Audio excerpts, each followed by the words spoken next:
में।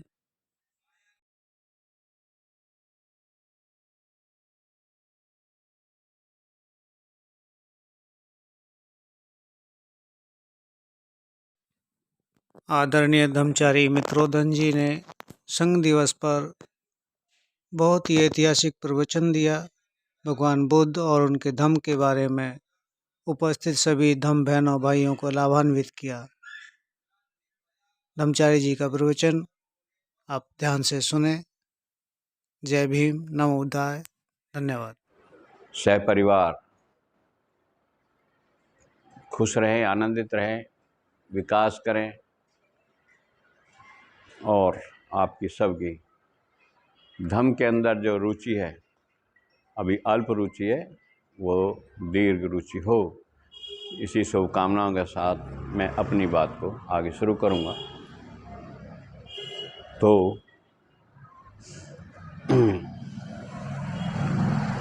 जैसा कि बहुत सारे लोग आज के दिन को बहुत महत्वपूर्ण दिन मानते हैं, खास करके ये सर्वप्रथम बौद्धों का ही त्यौहार है, कार्तिक मास की पूर्णिमा। उसके बाद इसी दिन गुरु नानक देव का जन्म दिवस भी है, तो सिखों का भी ये महत्वपूर्ण त्यौहार है।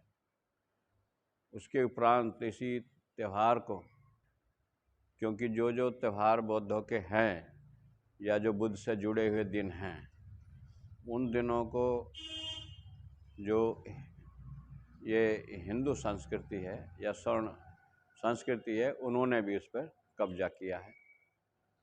तो उन्होंने भी इस दिन को गंगा स्नान के नाम से या गंगा में दिए लगाने का ऐसा त्यौहार उन्होंने भी अपना इसको घोषित किया हुआ है और बड़ी धूमधाम से वो भी मनाते हैं। तो जो शुरुआत है, बुद्ध जब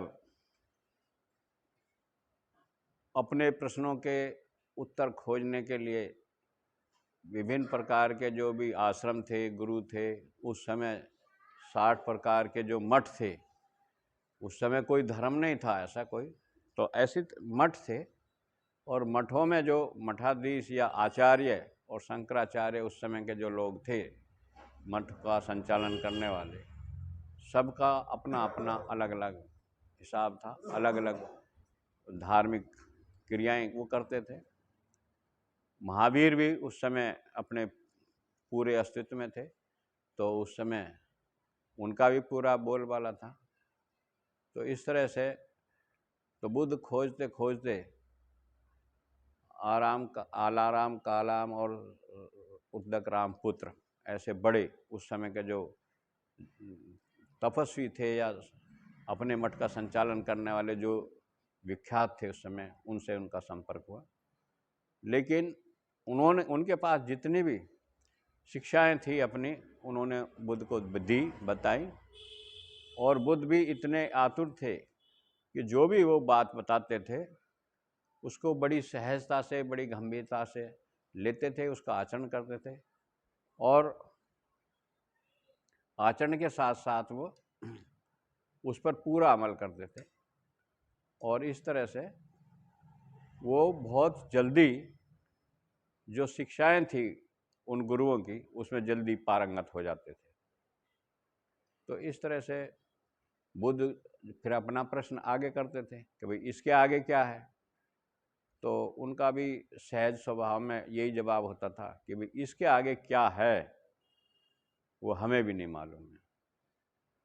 तो बुद्ध बोलते थे कि भाई ठीक है, आपने अपने हिसाब से या जो आपको मालूमात है, आपने मुझे अच्छे से समझाया है, और आपका जो समझाना है, मुझे बताना है, उसके लिए मैं आपके प्रति कृतज्ञता व्यक्त करता हूँ, आपका आभार मानता हूँ।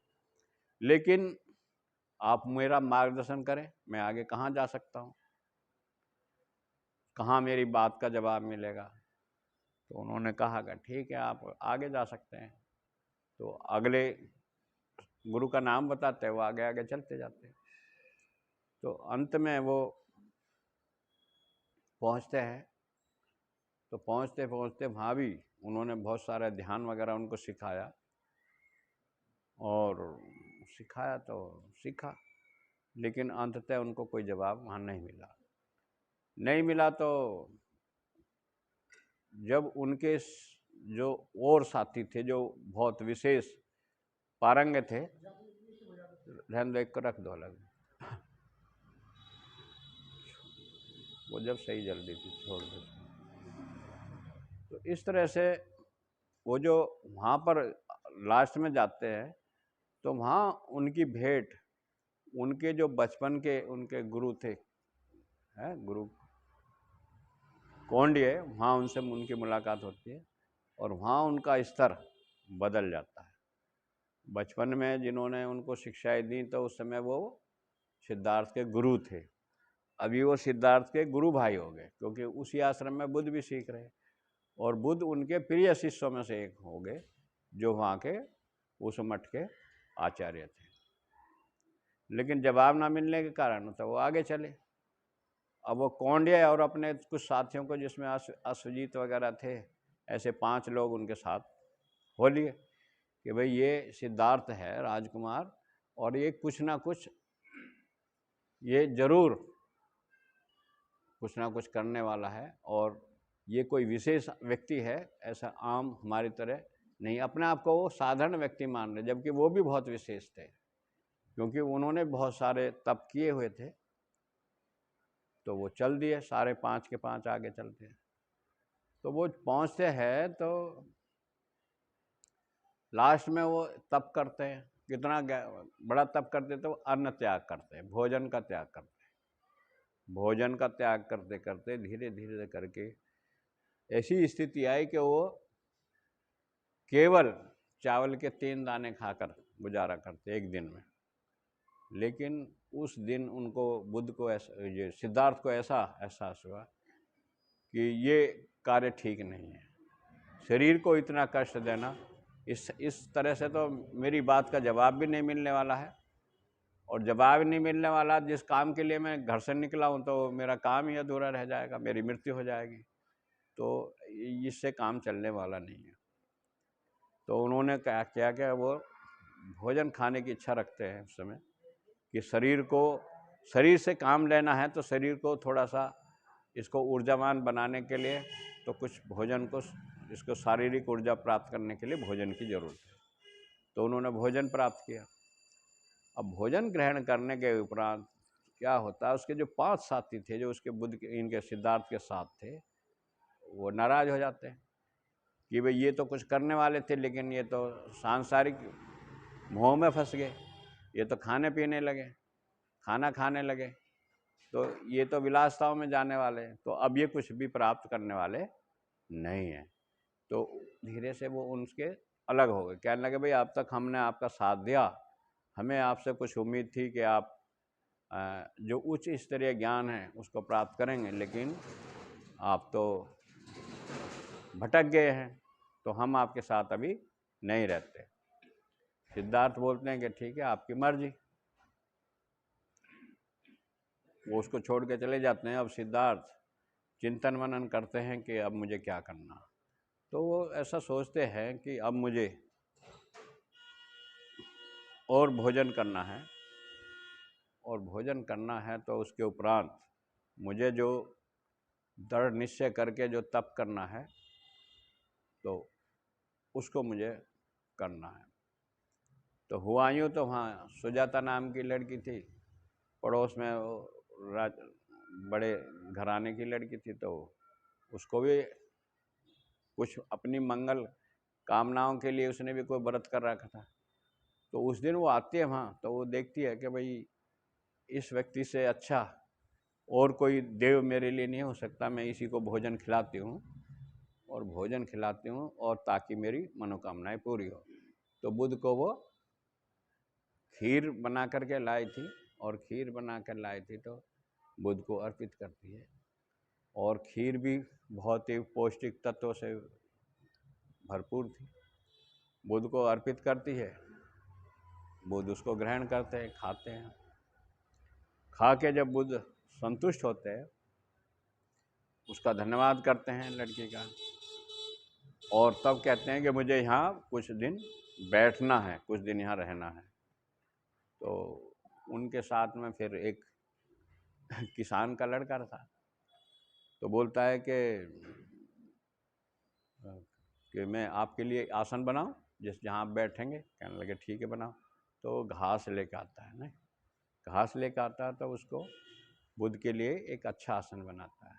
कहने लगे आप इस पे बैठो, और हमारी ऐसी कामनाएं हैं, हमारी ऐसी इच्छा है, ऐसी शुभकामनाएं आपको कि आप जो प्राप्त करना चाहते हैं आपको वो मिले। तो कहते ठीक है, आप लोगों ने इतनी व्यवस्था मेरे लिए की है। तो बुद्ध भी वहाँ निश्चित होकर, अभी भूख प्यास से बिल्कुल तृप्त है, कोई परेशानी नहीं है, तो बुद्ध भी वहाँ संकल्प करके बैठते हैं, और ऐसा वो निश्चय करते हैं कि जब तक मेरे जो सवाल हैं उनका जवाब मुझे नहीं मिल जाता, जब तक सर्वोत्तम ज्ञान जो है जब तक वो मुझे प्राप्त नहीं होता, तो मैं इस आसन से उठने वाला नहीं हूँ।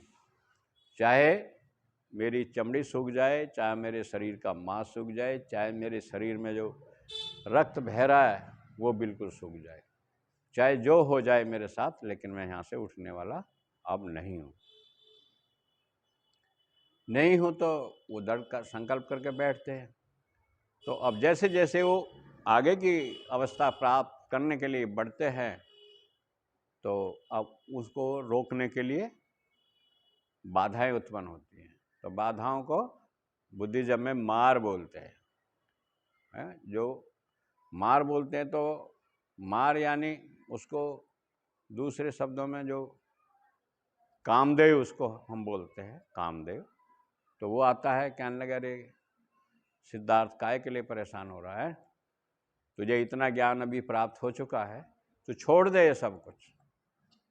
कल को तू मर जाएगा, क्या फ़ायदा है, तेरा परिवार, तू परिवार को छोड़ कर आया, तेरी इतनी सुंदर स्त्री है, तेरा छोटा बालक है, माँ है, बाप है, राजपाट है, सब कुछ है, क्यों चक्कर में पड़ रहा।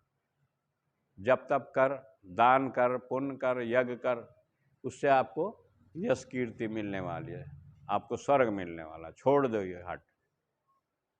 वो कहता है, कहने लगे मैंने तुम्हें पहचान लिया है और मैं तुम्हारे बहकावे में आने वाला नहीं हूँ। सिद्धार्थ ऐसे जवाब देता है, अब तू चाहे जितना जोर लगा, मैं यहाँ से उठने वाला नहीं हूँ। कितना ही तू मुझे बहका, फुसला और मुझे मार्ग से भटका, कितनी तू मुझे परेशानी ला, लेकिन मैं भी यहाँ से उठने वाला नहीं हूँ। काफ़ी देर तक वो अपना प्रयास करता है, नाना प्रकार के विघ्न उनके ध्यान में वो करने का प्रयास करता है, लेकिन बुद्ध भी पूरे संकल्पित थे, वो नहीं उठते हैं। और ऐसा देख करके वो जो मार है, वो जो कामदेव है, वहाँ से उनको प्रणाम करके हट जाता है।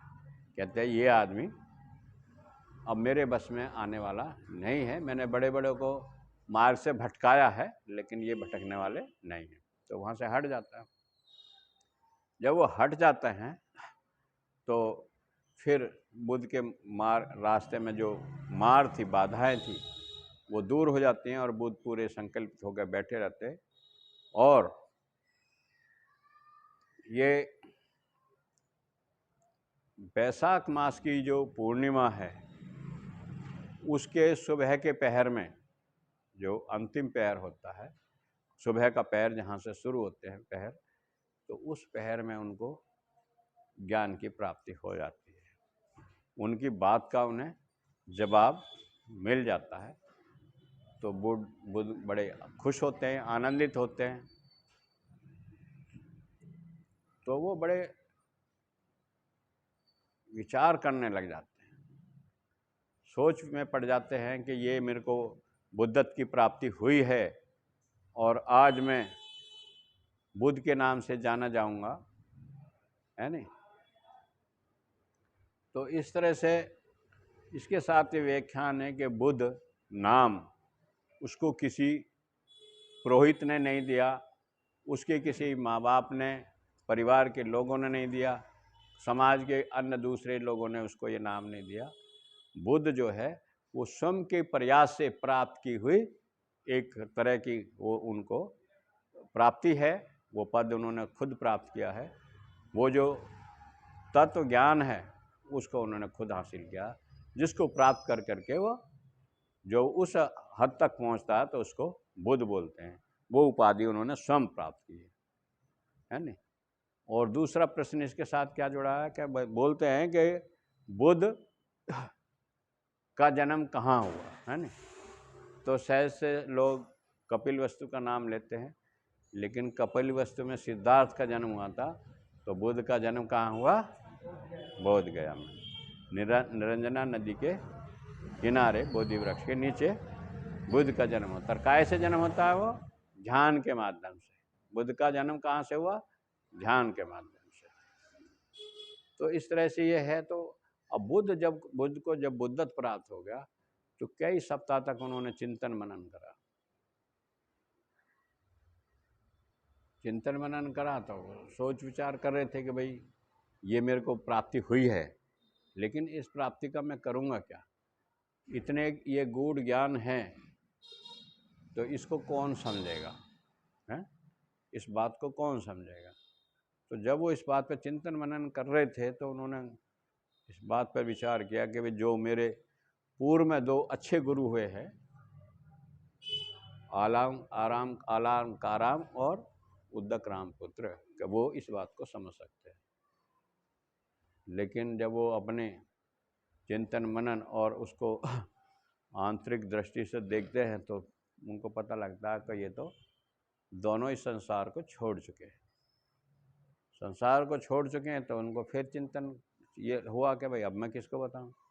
फिर अंत में उनको वो खोजते खोजते लगता है कि मेरी बात को जो समझने की क्षमता रखते हैं, तो मेरे जो 5 दोस्त मुझसे रूठ के गए हैं तो वो मेरी बात को सही से समझ सकते हैं और मुझे उनको ही खोजना है। वो जहाँ भी हैं उनको बताऊंगा। तो उनको लगा बुद्ध को वहाँ से कि वो कहाँ है? वो सारनाथ के मृगदाय वन में अपना जब तक वहाँ कर रहे हैं। तो वहाँ से सिद्धार्थ उठते हैं और मृगदाय वन सारनाथ के लिए चल पड़ते हैं पैदल। पैदल चलते चलते उनको एक ऊपक नाम का एक ऋषि मिलता है, तपस्वी मिलता है, जो बहुत ही भयंकर तपस्या करता था। तो ऐसे ही पूछता है कि आप कौन हो? बुद्ध बोलते हैं कि मैं बुद्ध हूँ। कहने लगे बुद्ध है, तो उसको यही नहीं पता चला बुद्ध कौन है। वो ठीक से वो पूछ भी नहीं पाया।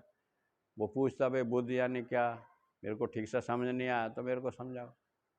और धीरे धीरे जब बुद्ध उसको अपनी बात समझाते तो हो सकता है उन 5 से पहले वो ऊपक नाम का ब्राह्मण जो एक बड़ा तपस्वी था वही बुद्ध का पहला शिष्य हो सकता था।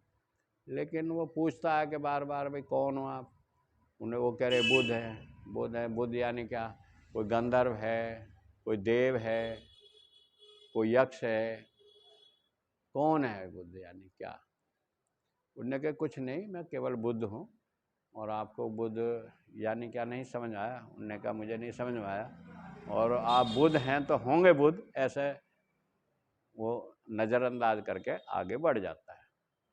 बुद्ध ने सोचा चलो, मैं सोच रहा था शायद इसको कुछ लगेगा तो इसको कुछ बताऊंगा, लेकिन वो चल दिया। तो फिर बुद्ध ने राह ली सारनाथ की। और वो सारनाथ में जो उसके 5 साथी थे उन्होंने उनको काफ़ी दूर यानी होगा 1 किलोमीटर 1.5 किलोमीटर, तो वहाँ से उन्होंने देख लिया कि भाई ये सिद्धार्थ आ रहा है। उसकी चाल ढाल से, उसके कद काठी से उन्होंने पहचान लिया कि सिद्धार्थ आ रहा है भाई यहाँ। और ये तो भटक गया था राह से। अब जब ये आएगा हमारे पास तो इसको हमने कुछ भी, इसको मान सम्मान नहीं देना, इसको आसन नहीं देना, इसको पानी वगैरह के लिए हमने नहीं पूछना। ऐसे वो अपना प्लान करके बैठे हैं। लेकिन जैसे जैसे बुद्ध उनके समीप आते जाते हैं, नज़दीक आते जाते हैं, वैसे ये पांचों के पांचों बुद्ध के तेज से है, बुद्ध के जो मुखमंडल पर जो आभा थी उससे प्रभावित होकर वो धीरे धीरे बुद्ध से की तरफ आकर्षित होते चले जाते हैं। और जैसे जैसे बुद्ध उनके पास आए तो सब ने हाथ जोड़कर उनका अभिवादन किया।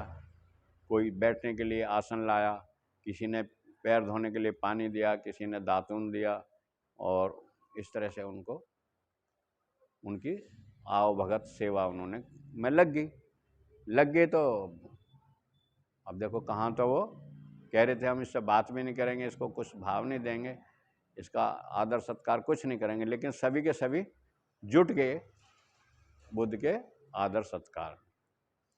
तो इस तरह से बैठते हैं, कुछ अच्छी बुरी बातें जो भी बीच में क्या हुआ कैसे हुआ, उन्होंने अपना मनोगत बताया, बुद्ध ने अपना मनोगत बताया। धीरे धीरे करके उन्होंने जब बात शुरू हुई तो